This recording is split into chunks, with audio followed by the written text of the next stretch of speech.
We'll practice finding velocity components, time of flight, range, and maximum height for a projectile launch from ground level.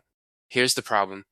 A trebuchet launches a 2.0 kilogram stone at 25 meters per second at an angle of 40 degrees above the horizontal from ground level. Neglect air resistance. Part A. Find the horizontal and vertical velocity components. Part B. Find the time of flight and the horizontal range. Part C. Find the maximum height. First, we find the horizontal and vertical components of the initial velocity. The horizontal component v sub x equals 25 times cosine of 40 degrees. Cosine 40 is about 0.766, so 25 times 0.766 gives 19.2 meters per second.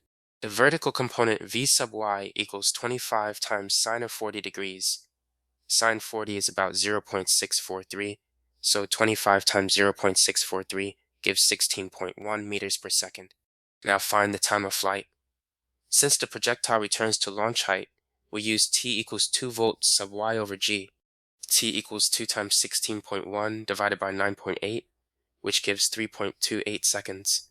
Next, find the horizontal range using r equals v sub x times t.